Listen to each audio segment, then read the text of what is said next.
Hello and welcome.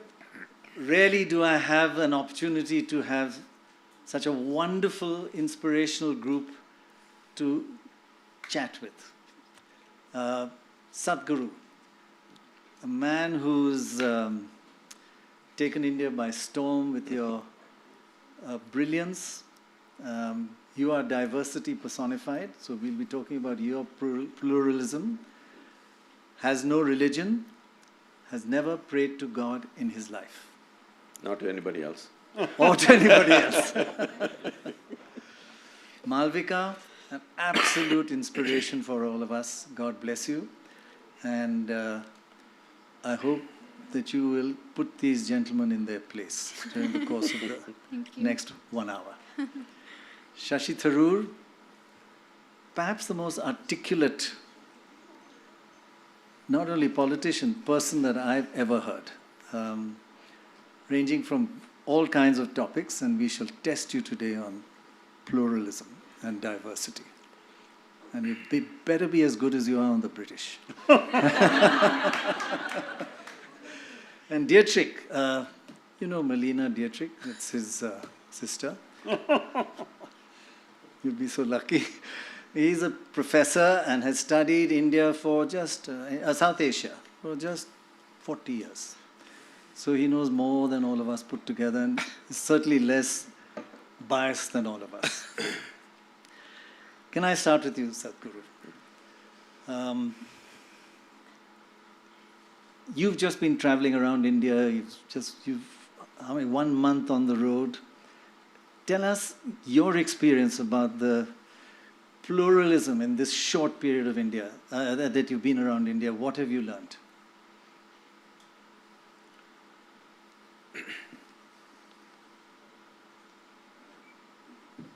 Namaskaram to everyone. When we say plural, generally people are understanding this as maybe 3 communities or 5 communities living together. But that's not the nature of India's pluralism. Because within the family of 5, they have 5 different gods and goddesses going. So, our pluralism is very individualism in many ways. Because this culture has always encouraged seeking. Seeking cannot be en masse, seeking is always individual. You cannot make a crowd seek something. You can make a crowd pray, you can make a crowd do something else, but you cannot make a crowd seek something. Seeking is always individual. This being the fundamental ethos of this culture, we must understand this, that these are more recent happenings probably in competition with everybody else in the world. Otherwise, this is a land which has always been a land of seeking. The highest values in this land have always been truth and liberation. Just in the previous generations, if you heard my grandmother talking, not some spiritual discourse, I'm saying daily conversation, without using the word karma, mukti, prarabdha, moksha, without this no conversation ever happened. So it was so much a part of our way of living that holding not God as the highest value, but mukti or moksha or liberation as the highest value. And any God? Any God, you have… No, we know the Ishwar, technology Allah. of God-making, but there's never been a God in this country. All the people that we worship are people who walked this geography at some point of time. They went through the trials and tribulations that all of us went through. In fact, probably they faced much more drama than what's happening in most of our lives. And we are not bowing down to them because they were, superhuman or something. They were human but not trampled by life that is here. And today, many people say, Sachin Tendulkar is a cricketing god. That's very much in line with our culture, because here, when we said a deva, we meant someone who has excelled beyond certain limits. They have excelled in such a way that most people think they're above humanity. Right, but I think a quote of yours which describes India as a kaleidoscope of chaos, right? So when we say chaos, the choice is like this. You can have a society which is like a manicured garden, and you need a gardener to take care of it every day, to trim you into place every day. Or you can have a society which is like a forest, which will anyway last for 1,000,000 years without anybody's care or concern.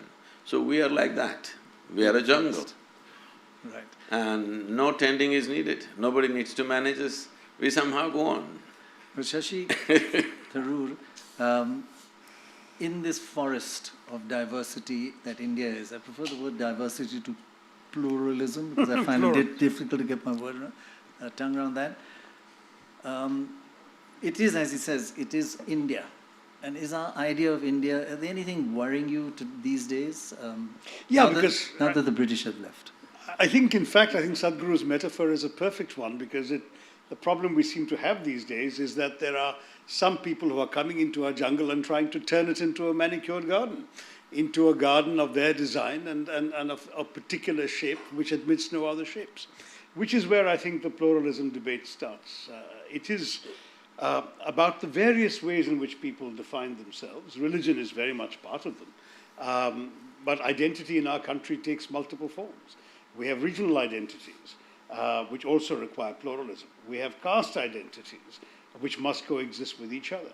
We do have religious identities and religious differences. And there are some who seem to say that people of certain religions have more rights in this country than those of other religions. We have also diversities when it comes to things like what Malvika is going to be talking to us about, disabled people and their rights, and are we ready to accommodate them in the same way, give them the same place in the sun the rest of us take for granted. So all of these diversities are part of Indian pluralism. I wrote in India from Midnight to Millennium more than 20 years ago that the singular thing about India is that you can only speak of it in the plural. And there is not just one India, there are many Indias, just as Sadhguru said, multiple ways of experiencing India, of the reality of India, the history of India. It is one of the most beautiful aspects of India is its diversity, its Absolutely. multiculturalism and everybody living together. But you still, Malvika, I don't want this to be purely just about religion, because there are so many aspects to diversity and inclusiveness. Diversity is a fact. It will always remain diverse. But will there be inclusiveness? Will everybody be inclusive and an equal space? And you find some challenges there, that India has to learn a lot in that space?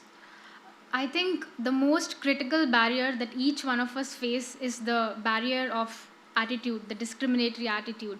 And it is not just people with disability. Everyone faces societal attitude, and people with disability especially have a double disadvantage, because more than their own functional limitation, the barrier of societal attitude is more of a hindrance to them. And I can vouch for this, and I share my personal story here with all of you. 15 years back, when I survived a bomb blast, and I was in the hospital bed. I was lying in the hospital bed, and the first time I was inside the general ward, I heard a bunch of women whispering, "Did you see that new girl who just came into the ward? What a shame. Her life must have been cursed to deserve such a fate. Who is ever going to marry her now?" I heard those words and I cried my eyes out. So before that, the pain, you didn't cry when that happened? I didn't cry when I saw my hands covered in blood, my amputated hands covered in blood. I didn't cry when they were drilling iron rods in my hands. I never cried. I was battling for my dear life. I did not cry.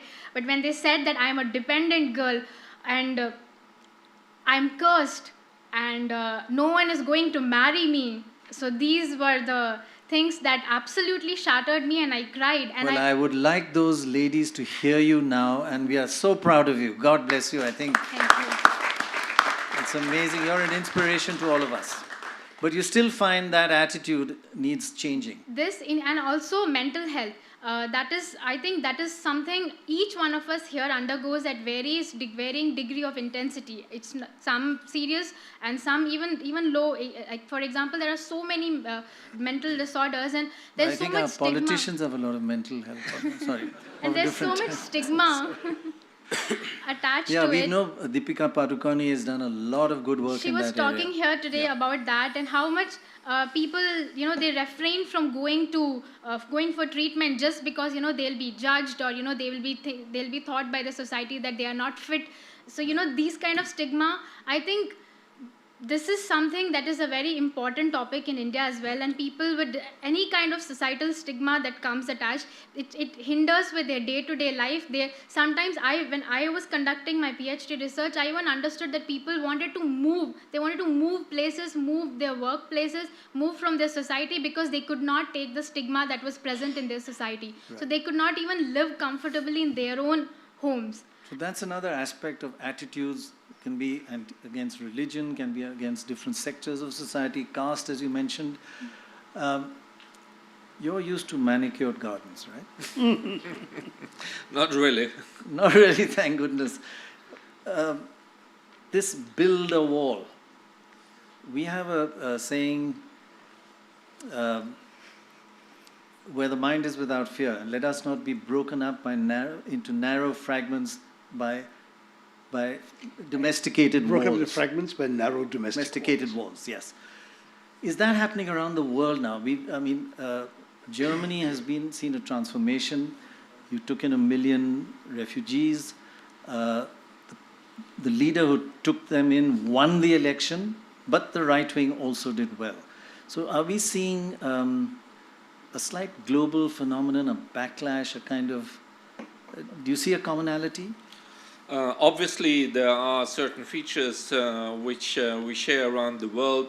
There is this explanation now that through globalization, where barriers are breaking down, where there's a difference in the job market and the way employment works, a certain number of people is feeling left out of this development.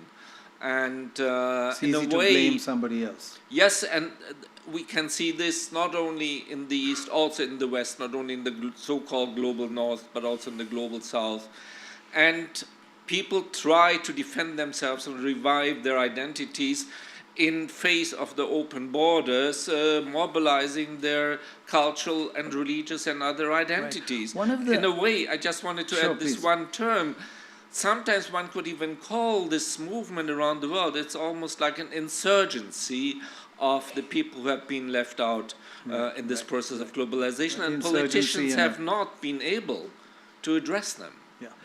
One of the aspects I've read about people who come from Europe and from America is that they're worried they're coming to India, there's a Pakistanization of India. What do they mean by that? I'm not sure exactly what they mean by that, but what I can definitely see is that there is a growing emphasis on aspects of mutual exclusiveness and mutual exclusion. Whereas this is a very short-sighted approach, because if we are talking about globalization where borders are breaking down, we actually have to turn this, what some perceive as a challenge, this plurality, into an asset. That where the physical borders are not really that meaningful, and at the least they cannot protect us from the challenges in what we're living in. Right. Sadhguru, in this chaos and anarchy and beauty and diversity of India, are we a bit worried that we're building these walls? And how do we stop them from being built? It is not the reality of India.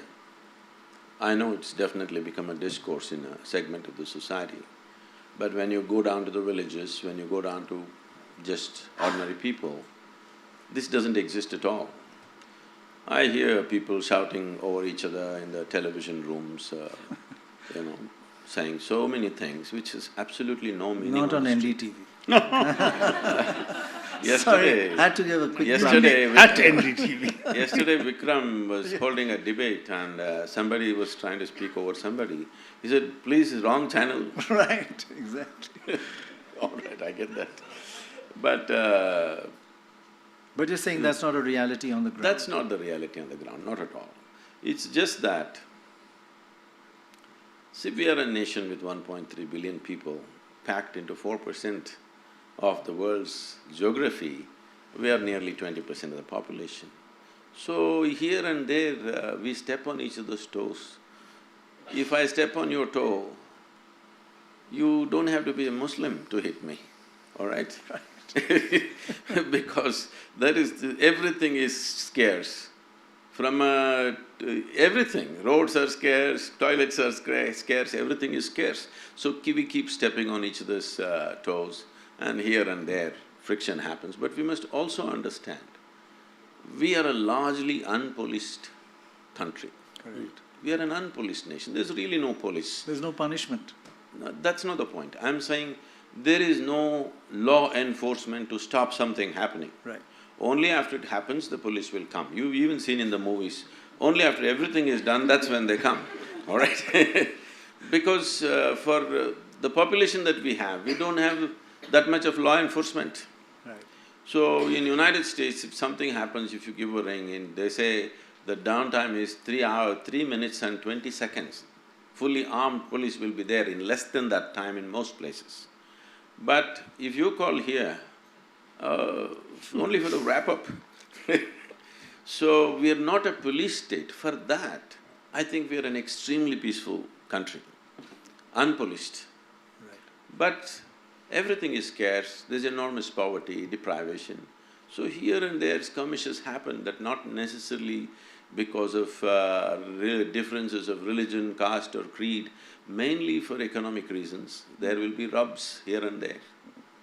Right. Malvika, people who are disabled, religion goes into the background, right? There's much more, they've got many more challenges. There's a lot of lessons to be learned from how you fight, because people with all the advantages just target each other for unnecessary reasons. So, give us some lessons that you learn for the rest of us, that how do we fight against building walls against disability, building walls against mental health people, building walls against religion, minorities. How do we break down these walls? Because India is not a country with walls. I think once the maya of societal attitude is removed, I think each of us, and I'm speaking from the disabled community, each of us will be more aware of what we deserve in our society. And I am a product of inclusion, and I'm very proud to say that even though I had my bad moments, I was excluded, but today I can very proudly say that I'm a product of inclusion. And India, the number of things that had made me feel this way, made me feel included. I think first and foremost, education. Education is indispensable for change. I believe that sharing of success stories, sharing of role models, positive role models, including… But you're saying in education so important, and you're quite right, but in education people should be taught inclusion, right? Yeah, inclusion. Talk about Deepika earlier today, she was mentioning that how in schools it should be a more well-rounded way of education. We should not just target on math and science. We should also have teach children about life skills, about mental health. And I am here advocating for including disability studies in schools and colleges, because disability studies is what makes us understand that it is not an individual deficit per se, but disability is a byproduct of the society and its environment and the ideology. So we need to include disability studies. And I also seek private internships and all the private organizations and government and businesses, that if we work towards inclusive hiring, if we work towards standardization of technology, so that in one office you have one particular way of working, but you don't have the same in other companies. So I think all of this greatly helps. It has helped me in being included in the society. Right. When my story is shared in the media in a positive way, it has helped Very me. well put, It may have helped the readers, but it has helped me further. Right. So it's a two-way street. And your fight, I think, has helped a lot of other people who look to you and say, she's done it, and we can be included, and we can fight, which is a… Yes. But just, Shashi Tharoor, just rather than just as a lovely concept, and it's beautiful to have include, is it important for a country to move ahead? Or do countries do as well, whether they've got walls built between different communities? Or is it an important part of progress? No, it's extremely important. In fact, you what build way? a wall, Hard somebody facts. will build a tunnel. You build a wall, somebody will build a tunnel, or they'll find a way of breaking your wall. That's human nature. But more important than that, I think, is that for a society to function, all the parts of it have to feel relevant. They have to feel they have a stake.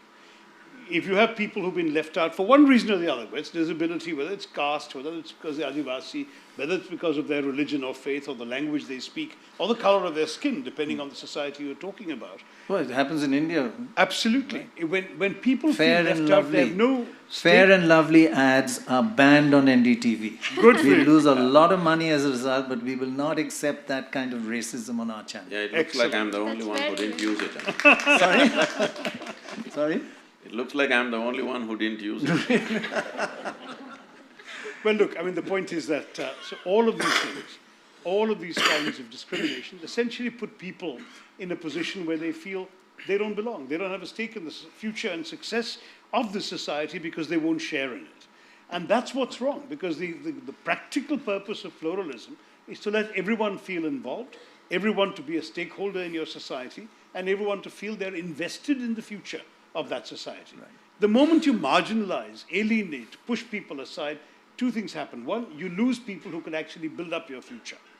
But second, you also potentially breed a viper in your bosom. There is no question that it's often the alienated individuals in a society, the disaffected, the ones who feel left out, who are the ones who will turn against it, or at least give aid and succor to those who want to come and harm the society. Right. So in every respect, it's in the interests of any society to be as inclusive, as accommodative, as pluralism There's a requires. very major university in America, in California, that's doing a simulation study about building walls, walls that are built, and their simulation with artificial intelligence predicts a civil war in India in the next 5 to 10 years. Now, that could be all wrong, robots, and they don't understand India. But the importance, I think, what Shashi Tharoor is saying is that it's important for progress. Take, for example, any survey around the world. What do people know about India? Two things: Mahatma Gandhi and the Taj Mahal. Taj Mahal is a huge attraction for people from around the world to come, and now it's not in our tourist handbooks anymore. It's been excluded. Now, why? Those sort of examples, do you find inclusion and not building walls crucial for India? Taj Mahal is not in the tourism. The UP government has issued It's a just, tourist handbook that doesn't mention the Taj Mahal because, as you know, their chief minister last month or 2 months ago made a statement saying Taj Mahal is not Indian culture. They have a particularly bigoted and narrow-minded view of Now, what is he's Indian. becoming political. I just want to rescue us all from that. No, it is… it doesn't matter who built it, whether you like the people who built it or not. If somebody builds something beautiful, we must have an unprejudiced eye to appreciate it. When Malvika repeatedly said disabled community, I want you to know, most of the society is disabled in their own ways. Right. It's not because you lost a hand or leg you become disabled. People are disabled.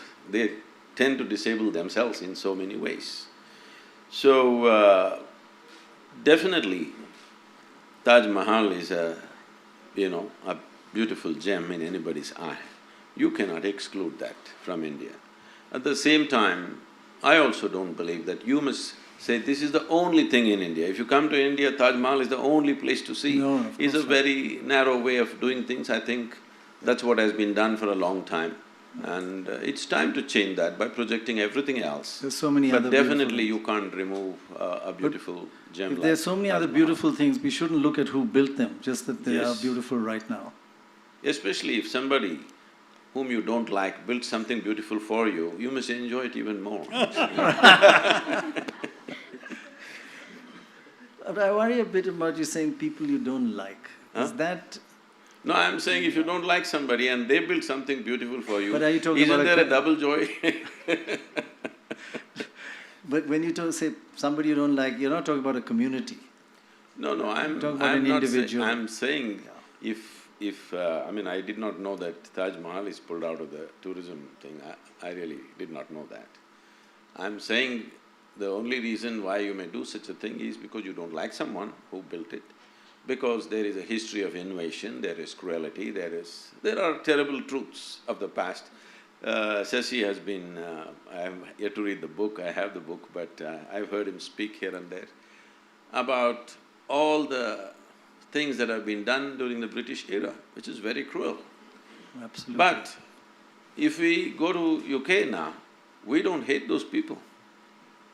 Yes, they have done this to us, we should never forget it. We should never forget it. This has been done to us because this should not be done to us once again. But it does not mean today's generation of English people, we have to hate them. Correct. No, that's not it. So the If same they could goes… give us the Kohinoor back, that's the least you could have No, done. that is the… that same goes for Islamic invasions. They've done terrible things to us. But we don't have to forget it, we should not forget it. But Because also we they should stayed and became us, Sadhguru. Huh? They stayed and became us.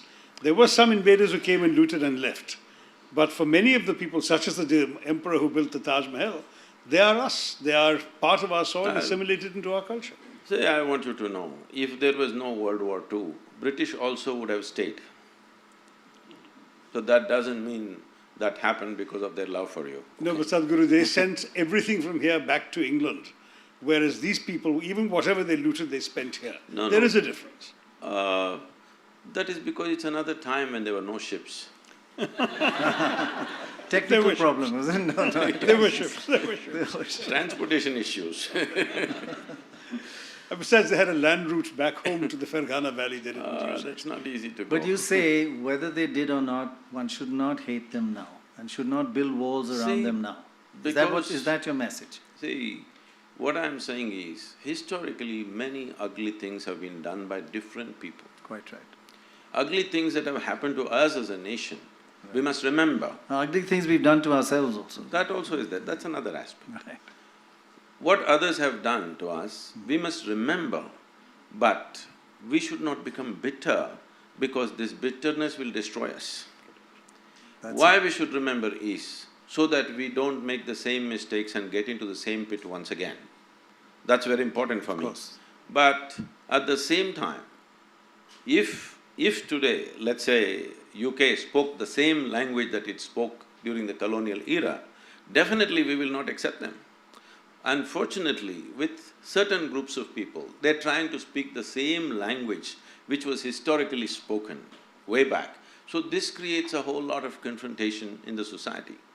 And this entire misuse of this for democratic purposes, when I say democratic purposes, because it's all a number game, so people are playing this game for last 70 years. So naturally you have kind of brought this little bit of fear in others. Fear means people are seeing what's happening in Iraq and the Islamic State and stuff, what happened in Kashmir. So people think if these numbers increase, this will happen to us also, because it's happened in the past. So I feel if one thing stops, I think this entire little bit of heat going on between communities will die, that is, you don't try to change the dynamics of demographics. Just let it stay this for next 100 years, without anybody trying to increase numbers, you will see everything will level out. This is the only fear. That's why there is reaction. What religion are you? Hmm? What religion are you? I never identified with myself with any religion as such, because we think must that's understand gone. this, religion is a very foreign thing to India. Because when you say if you have to belong to a certain religion, you have to believe something. But this has always been a land of seekers. We never ever believed anything. It doesn't matter, even when the so-called divine entities came, when Shiva came, his wife asked 1,000,000 questions. The Shiva Sutra is full of questioning. And if Krishna comes, this man, his disciple, supposed to be asked 1,000 questions. Whoever came, no entity, however divine they were considered to be, could give us a commandment. Only debate he got. Because there was no such idea as the God in our minds ever. So there is no belief system, so how can you say there is a religion? So it's great that you're not a God man and you don't have a religion. I think that's a huge… God bless you actually for that. No, this… I was very serious, sorry. No, I'm going to ask you a slightly sensitive question. Germany is wonderful today, but it has gone through its period where it built walls. And you had 6-7 million Jewish people, and you built terrible walls and did terrible things to them. What lessons can the rest of the world, of course, we have 180 million Muslims. We don't have 6 million. But what are the lessons one can learn? Because Germany has struggled with itself and come out of it in a wonderful way. What lessons are that diversity is fine, that you can learn from your history? Well, I think the two situations are not necessarily comparable because after all there was a genocide and there is no way of making it look better. And one way definitely Germany went through is to keep confronting the truth, which is uncomfortable and difficult, and even 1, 2, 3 generations afterwards, not easy at all, but it is something that has to be continued. It's a matter of policy, it's a matter of mobilization, it's a matter of But I think, of as Malvika was saying, it's also changing people's attitudes, right? And that's not easy, right? And that's the it tough is one. changing people's attitude, although it does not prevent people from trying to catch back to old ideas, what they think they could mobilize for totally different purposes of today's world, where we see a movement of migrants, now you're talking of a bit like a religions. professor. This is a television channel. You have to dumb down to my level. What do you mean by what you just said? Okay, the You right see- wing in your country just did very well, the best it's ever done. Is that a worry? That is one thing that people working for the right wing as politicians, I mean, they have, again, at one point or the other, quoted slogans, used language that makes direct or indirect reference to the Third Reich, to the language of the Nazis. But Germany is not the only country where we have seen those references. And this is not necessarily exactly the same type of diversity and confrontation as we see in other parts, like in South Asia, between Muslims and Hindus, or other parts of religions, where a lot of issues are expressed in religious terms today, which are actually political and ideological, and which have a deeper rooting in, as our friend mentioned, in social issues in terms of marginalization, where people are left out and where therefore they are rebelling. And yet, still, it's not the same issue. I mean, a Dalit woman in the province has a much bigger baggage to carry than a Muslim man, let's say, in the city, in Delhi. So even there you have to have other levels of inclusivity. Right. Malvika, I mean, we are all now getting back into the political and the religious, which has a lot of hatred in it. And that's what is being combated on that front. On the front that you're fighting, which is marginalization of disabled people, it's more insidious. It's not hatred, it's not obvious, but it's just cutting out people with mental health problems, with physical disabilities, just alienating them from society. And it's a tougher thing to fight, because here it's so obvious. How do you combat that? Because it's as destructive for India. As a social activist, I would want to say that I want to keep repeating inclusion, like everyone here is saying. Inclusion is not a rule that should be accepted. I think it is something that should be celebrated. Inclusion, no matter who you are, where you are from, or how you look, whether you have any body parts, whether you don't have any body parts, no matter what, you should be included. And this is the message. I hate to say it, that Bollywood doesn't help you at all, right? Bollywood, yeah, sorry. I'm actually waiting for Karan and Alia. If they are here sooner, then I can talk about the very important point that I want to highlight, that Bollywood, they do not portray people with disability in the way that they should be. They are portrayed as they are objects of charity, or they are so dependent, or they are made fun of. Mockery is something, not just Bollywood. Everywhere you see people with disability are made fun of, and their disability is laughed at by everyone. But that's not That's not nice for people with disability. Yeah, and that affects so many other people's attitudes. I laugh at it. My family, my mother especially, she taught me to laugh at my problems. She taught me to laugh at everything that happened, but not everyone can take it as lightly as it is. And I think films especially must portray people with disability in a very positive way, because movie media is the only platform that the current generation and everyone, in fact, they see people on TV, they read about them, and that's when they know that, oh, this person, how do people come to know about me? They read about me and then they see that, oh, this person has not given up, so she gives us hope. So I think if everyone's story is highlighted like that, if every person's story, if every disabled person's story is a unique story, unique of its each one of them is one of a kind. So if everyone's story is highlighted in the positive way that they deserve to be. I think it's important they're not disabled people, they're people who are disabled. First you're a person like everybody else, and they're a person who's Muslim or person Differently able. Similarly, I think it's now okay to say disabled, but a person who's disabled, not a disabled person. Because a person comes first. I would like to add the word here. A lot of magazines and media channels, they use the word wheelchair bound. It is so restrictive. Wheelchair bound is like kind of restricting you to a wheelchair, but actually wheelchair helps a person to be free, to be liberated. When I speak to people who are on wheelchair, they feel liberated when they are on a wheelchair. So it is. Well, one good thing that television has done, it's made, most anchors have got serious mental health problems. And I think that's This is not a confessional. It is I actually think it's an accusation, but we won't go there. It's a total confession. And I do want to come out in the open and say, yes, there's a lot of mental problems here. But getting serious, as you never are, there are similarities between exclusion of and marginalization of people who are disabled, but there's also a very different kind of hatred that's exploited by wonderful politicians as well. Well, I hope I'm exempt, because I'm very much passionately a believer in inclusive India. I'm also exempt from the health problem. I don't like to demonize anybody, especially for things they can't help.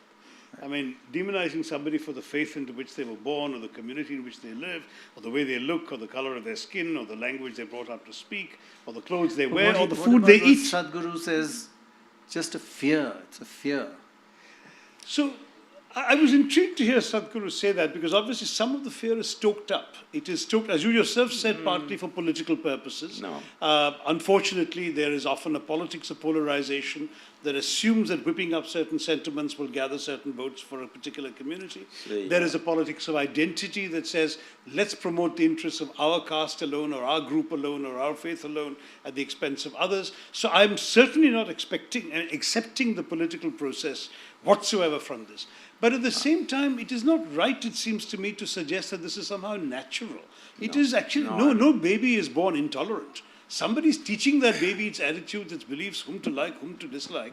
And in the same way, I think in our politics, we are allowing some of our leaders to tell us whom to dislike and why, for reasons that in fact are not part of our daily lives.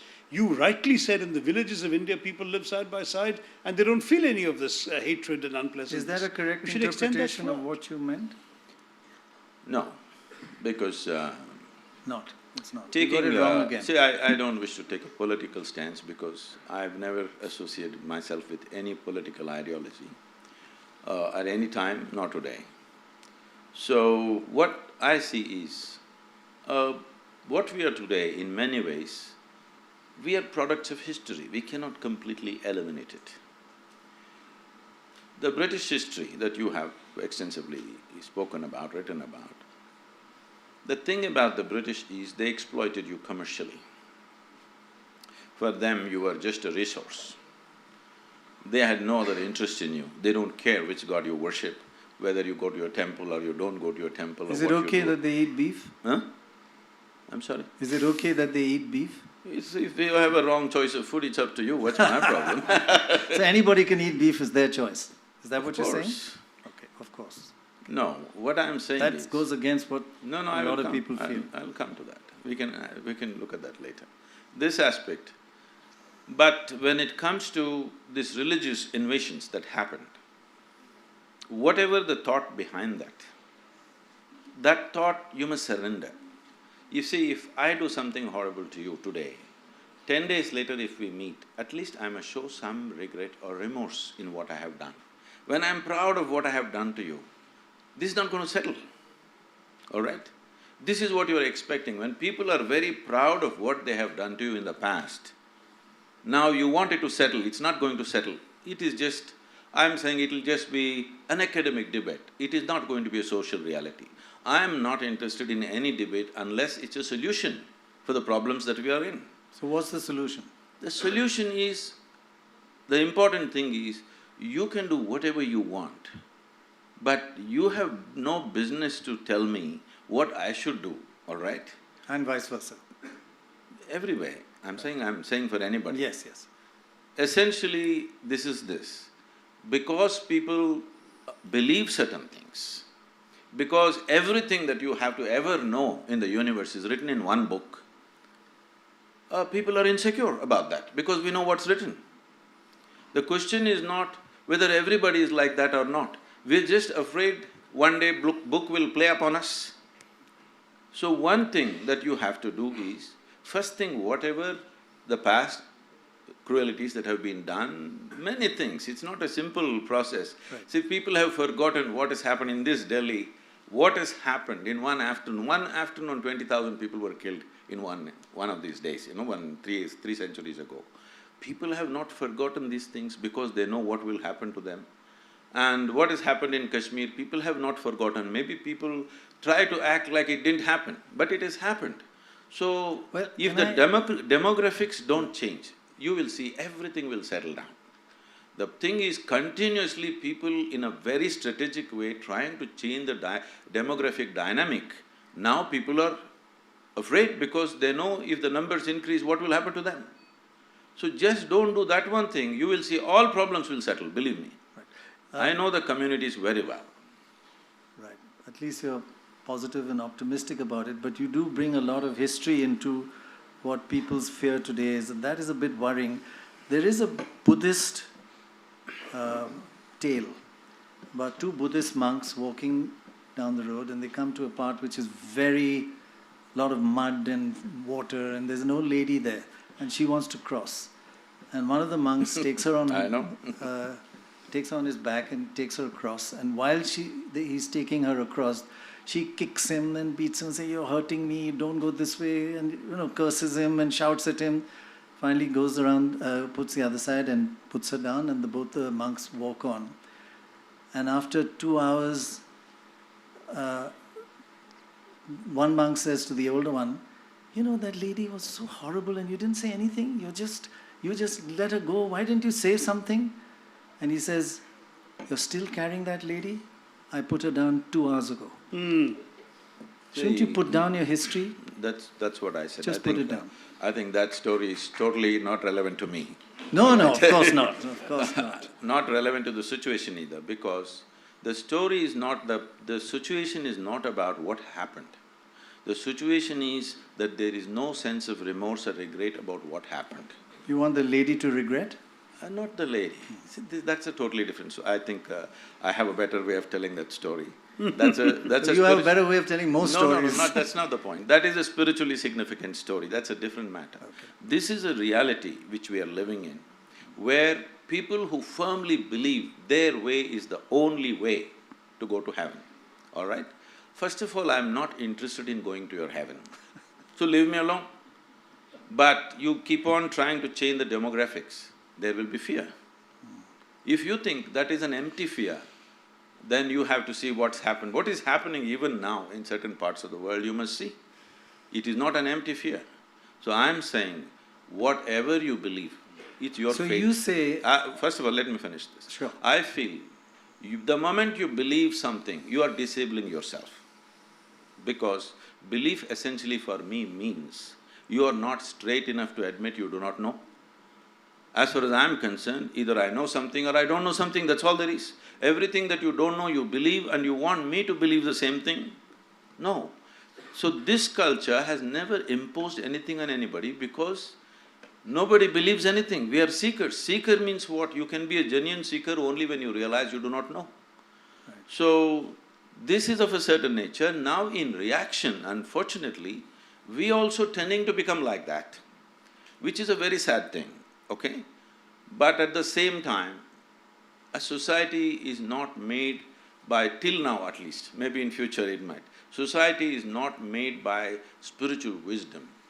Unfortunately, it's made on the streets, how people react, how they fight, how they defend themselves, what they can preserve, what they cannot preserve. In this is how societies are made still. It's a crude way of doing things, but that is how it's made and that's how it is still now. But Till we didn't you change just that- say earlier that you've traveled around India recently and throughout your life, even as a young man, when you were on a motorbike, people live with each other in complete peace and harmony and without fear, without thinking of the history and without thinking Even of numbers. now it is true. And Shashi says that I'm it telling then, you, even now it is true, except those communities which are kind of little ghettoed, except in those places, everywhere else, even now it is true in this India, just now 30 days I've driven across the country. Right. Even now it is true, every kind of people, every kind of community leaders came to me and spoke to me and I spoke to them, all this happens. Right. I'm saying, one thing is a whole lot of people, particularly, I'm sorry, political class is trying to exploit the differences, all right? I think you agree on that. I think I agree with Sadhguru. The thing is No, that no, when when you I look say at… political class, I don't mean to say every political person is doing it. After all, politics is a dirty Sadhguru, job that don't- somebody is doing for us because we are not willing to do it. That's right. So someone like you who has such a major role in society as a Sadhguru, should you and others like you not take on the role of educating people to overcome the fears you mentioned? I mean, the fear of demography is even mathematically an absurd one. 80% of the population is Hindu. How can they be afraid of a small minority of a smaller minority? And what is the demographic calculation by which this number can overcome us? Should we not educate them I'll to tell leave you. their fear behind and say, look, let bygones be bygones, as he said, put that baggage down. You referred to Nadir Shah's attack in Delhi, 1739. I've written about the British attack in Delhi, 1857. But if we can forget the British, let's forget Nadir Shah too. No, we can forget it. We just have to make sure it doesn't get repeated, that's all. I will tell you what's the fear. But you're not justifying hate. I am not right? justifying. Thank I'm God. saying, Thank God. That's fine. first and foremost thing is, whatever people have done historically, we don't have to hold it as a reality today. Correct. Only thing is, all communities should distance themselves from that historical events. But I will tell you, wherever there is a certain majority, you will see all other things get naturally pushed out, totally, which is not the way this country has operated. I am telling you, in Tamil Nadu, if I go to certain districts, without asking me, the state provides me security. I say, why? So, Sadhguru, you don't understand, certain communities are saying you are coming and you will convert them into something else which is not their way. So they put police around me. I say, what nonsense, in India, why do I need police around me, for me? They say, that's not the way it is. It happened in Tamil Nadu when I went to Kanyakumari. They put over 300 armed police around me. I said, what the hell is this? I've never asked for security in my life, in Tamil Nadu especially. But they put armed police in a program where there are about 12,000 people. I'm walking up and down the ramp and speaking. These armed men are walking up and down with me. Yachi, can I just take on from that? There's one criticism of the West, that, they look at India and you call the Pakistanization, not you call, the West calls the Pakistanization of India is happening and it's a big worry. There's a criticism which is widely written in the literature that the West does not worry when there are attacks on Muslims, but there are attacks on Christians, they all react. Is that something that… is that a reality? Well, let's put it that way. There are a lot of reductionist perceptions through media and through politics. For instance, there is a lot of blame put on Islam per se or Muslim radicals per se, but it is often overlooked that the largest number of victims in terms of dead people are actually Muslims in this part of confrontation. And we also forgetting that this is also a byproduct of international political polarization after the end of the Cold War. A lot of analysts point to the fact that almost all military interventions after the end of the Cold War took place in countries and territories where Muslims live. And Except now we have the rocket man. And that is, of course, now a different development, but fine. it means you cannot attach just one character, one feature to a particular religion. There are other people who are equally scared of raising violence in the name of Hindu religion or of Buddhist religion. We just had the Rohingya issue. So the tendency to be radical or violent can be expressed in the name of any particular ideology or religion. And if you look at the history of not even history, at the current times of South Asia, of India, you will see there are many more victims of other violent conflicts than of those connected with Muslims. Look at the Tamil war, look at the other insurgencies in the eastern states of India. So we will definitely see, unfortunately, also because all violence is unfortunate, it is rather evenly spread through religions, ideologies, and faith and non-faith believers. They say the two Ds of India are the greatest asset, democracy and diversity. But one issue about democracy, which you must find very difficult, is that it requires numbers. And there are 80% Muslims, a billion Hindus, 80% Hindus, and 200 million, 180 million Muslims. And how do you get a voice in policy making? I think that's crucial for people who are disabled or people with mental health problems must be in a position. Otherwise, it's people who don't understand the issue trying to make policies. How do you get into policy making positions? That's crucial. Yes, definitely. I think, and that is something all of us from our disabled community, we are voicing and we are talking about that we need representation at the policy level, because you cannot understand what our problems are unless we tell you, and because we face it, we can tell you directly what our problems are. And policies can be even the societal attitudes, discriminatory attitudes per se. So the policies even implemented on that basis are especially very important. And I think to truly achieve an inclusive policy making or to have a pluralistic society, I think what we need to understand is we are disabled by these societal attitudes, and we need to understand that disability does not, it lies in the eyes of the observer, not the observed. And we should talk about it, and we know now what we deserve in our society and what are our policy concerns. So where we need to be included, and be it school, college, Shashi Tharoor, everywhere. how does one have people in Parliament who, there should be a group who are facing the problems rather than others who don't understand it? No, really? we've tried to raise the issue in Parliament. Frankly, I've spoken out publicly against the failure of the government to pass the People with Disabilities Bill. We ratified the UN Convention, but we haven't actually converted it into our own legislation. And if you look around our country, but the point disabled that people Malvika have is no making ramps. is that people like her should be in policy-making positions. Correct. In a democracy, that means she has to get elected. But that's otherwise, tough, short right? of that, people who are elected can seek her advice, can get inputs from her, and push those forward. Ideally, what we want is the government to listen to people like you. And I think the fact that you've now become so visible and people are hearing what you have to say means your ideas will gain traction. That's one strength of an open society. People will talk about you, will write about you, and your views will reach. But ultimately, we need laws to change. Do you face a wall that's again built that you can't find tough to break down to influence policy? To influence attitude, I have worked upon and I have noticed the difference, because you tell one person, contact is very important when you want to sensitize people. So when someone sees me, they know that yes, they can change their attitude. But policy, it's a whole different level. And we have the rallies, we have like our groups, protest groups talking about our rights, and very simple ones, just the word that is being used to indicate us, or to stand for national anthem every time when the movie is being played, or to have reservation for us on lower berths in railways. There are so many concerns. Accessibility, universal design, these are our very, very important issues. And I think accessible public transport, and I think a number of these issues definitely need to be heard. And I think we still have a long way to go, I would You say. raised the national Can I anthem. say something? Sorry, please, yes.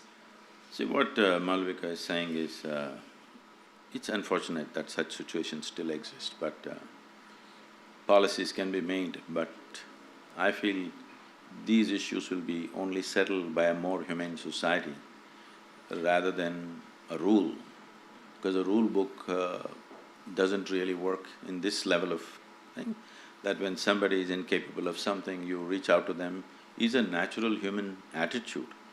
If we have surrendered that attitude for some reason, bringing it back in the social ethos is more important than fix a rule, because if you fix a rule, still it may not happen because that person needs that little help at that moment. So I think it's a lot of work to be done in the society more. Well, I'm going to do something which I've not done before, and please excuse me if I get it wrong. Can we just stand for a second? I'll tell you when. Because I'm going to… In school, we used to always sing the second stanza of the national anthem, which we no longer do. And if you ask me, that stanza means more than any other stanzas, and I don't know why we don't sing it. I'll try and remember it. You mean after the national anthem itself, what follows? It's part of the national anthem. Which Actually, is the part- national anthem has many stanzas. We only do the first one. And we've given up this second, which we used to sing every time, the second stanza.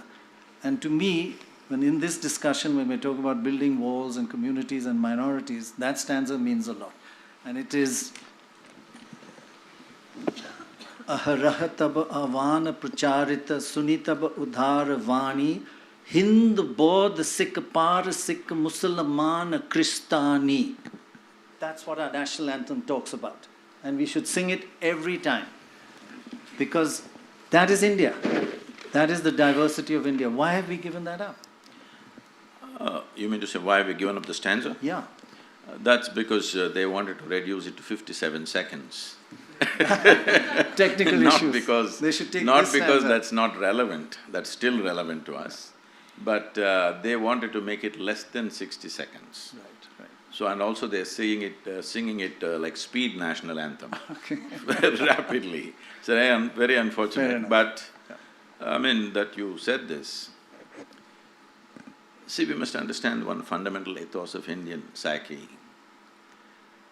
We don't really have a problem what god you worship, because in the same family there are 32 gods and goddesses. And there is Ishwar Allah Tero Naam. No, that's okay, but I'm saying even before that. Yeah. See, every other form of whatever… I'll tell you one thing, you take one picture of some pious-looking man, usually they must be bearded if it's a man, and take it and give it to Glad one you old… didn't use the word God man. I'll come to that God man, I think I should restructure that one. If you give this picture to an old lady in some village and say, this is a great sage, she will keep it in her puja room and worship without knowing who the hell he is. Do you understand? This is the only culture which does that. So do not destroy that by imposing something forceful, you have to believe this, otherwise you're not this or that. You don't have to believe anything to be in this country, okay? You don't have to believe anything to be a part of this culture, because everybody can do their own thing. That is, we know the technology of God-making. For every one of us, we made our own God. There's something called as Ishta Devata, that you can create your own god or goddess. That's true. If you like the tree, you can make the tree into your god. If you like a rock, you can make rock into your god. This is a phenomena. This is the most wonderful thing, because this is a dimension of life which should never be organized. Because the moment it's organized, it becomes something else. So this we realized from ancient times, and we made it in such a way it can never be organized. There is a desperate attempt to organize it, but it's not working anyway. You cannot organize it, because to organize something you need one particular belief system. There is no particular belief system in this country. But I think I'm glad, Pranoy, that you linked this debate on pluralism to the national anthem, because indeed nationalism is such a major issue in the world today, in our country today. And to my mind, Now what we I can… what I find myself… You've met your match. Oh, I see, Your good, has all right. come. Let's and have the heroes Sadhguru, come. you've got Alia Bhatt to compete with. Please come in. Welcome, welcome, welcome. I'm so sorry, I'm barging in. I had to come and see you. How are you? Nice to meet you. Come and sit here for 5 seconds, because she He has a question. She has a flight to catch. Will you answer a question? I'll stand Just there. the 5 seconds. I Yeah, think. yeah. You have a question. Hi, Karan. Hi. For both of you, Karan, question for you. We You have to were there this answer. morning, yeah. You might have to answer. No, sit. Thank you both of you for being here. My suggestion rather is when I want more people with disability to be shown in movies and to be shown in a positive way, to have more positive portrayal of people with disabilities, because you are the people who are going to show there are so many people who watch movies, and I think you can directly impact a lot of people who have no idea about disability. So it's my request, and it is something that I really wish for, that we want more representation of people with disability in cinema and a positive portrayal as such. Well, I'm no filmmaker, I'm an actor, but I think I absolutely agree with you, and I don't want to be saying too much, but I have to say I've already read 2 scripts in which there is very positive, very happy, very cheerful display of people with disabilities, and hopefully I will play some characters someday. So thank you for this suggestion, because definitely it's very, very well taken and point noted. Well, I'm the producer there, can confirm that. The man who makes films is hiding behind you. Well, I did project disability when I directed a film called My Name is Khan in 2010, which dealt with autism, a strain of it, Asperger's syndrome. And we touched upon that, and a fair amount of research went into, the projection of that character. So I know what goes into it, because, and I think that what's imperative is that when you project a disability is to really get into the ethos of it, and not just sugarcoat it sometimes, and just touch upon it because just for emotional manipulation, because I think as a filmmaker that would be letting down the cause and what you're trying to do with the character. So yes, definitely, point noted. Thank you, ma'am. Great. Also, one more suggestion to Karan, actually. Okay. In fact, like how about having people with disability portray people with disability on screen? So how about that for a change? Then the actor will not win the award. Who knows? We have a contender right here. You're grabbing a chance away. I'm a model, so let's see. No, definitely. But thank you so much. Thank you. This was truly an honor. Thank you. Thank you all very much. Bollywood's a great advertisement for Indian pluralism anyway, so keep it up.